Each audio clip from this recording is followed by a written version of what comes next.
सास हमर नाम बझनिया दया कर हे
कबार खोल दियो ए अबला बाजी के फ्री आई ला लियो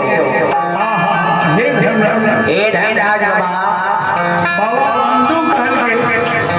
के हे अबला कथिल हमरा दुए पर कपार पर कथिल कपार पड़े है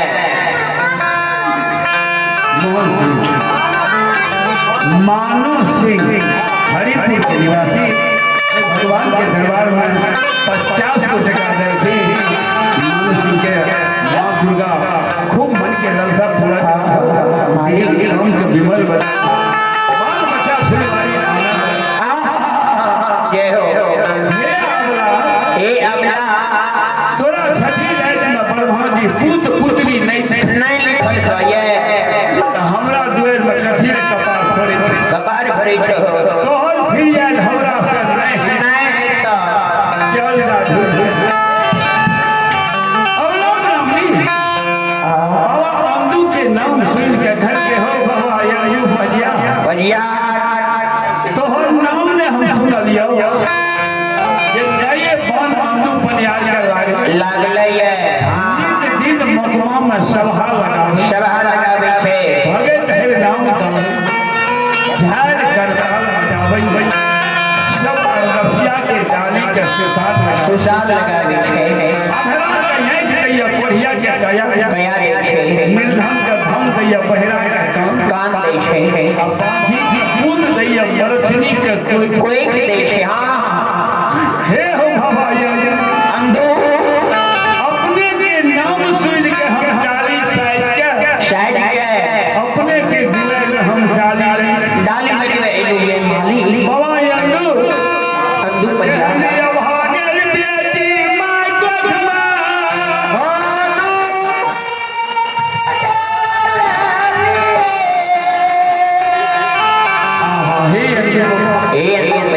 दुनिया में हमर फिरिया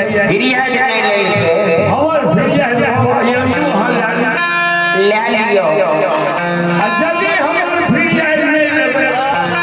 लेबे हे हो बाबू यंदू बाजिया तोरे हमर सुन छोड़ो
अंधु के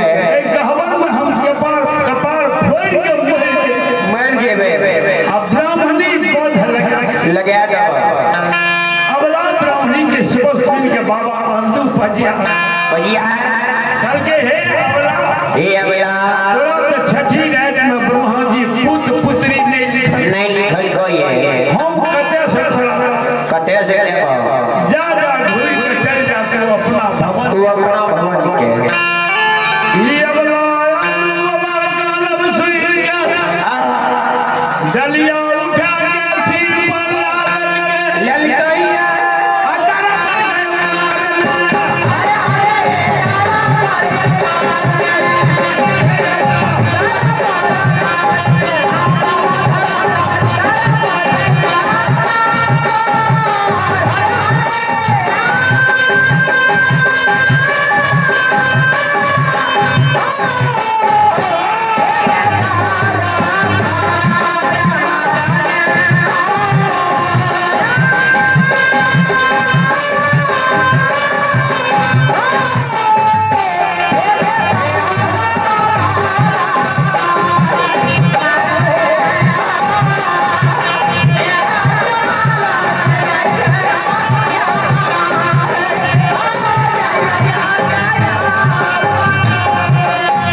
के इंतजाम करें।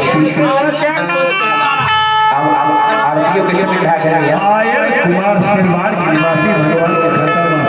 जते बाबू भैया सब कुछ आपके लिए तैयार है जो आरती के समय भाग रहे हैं।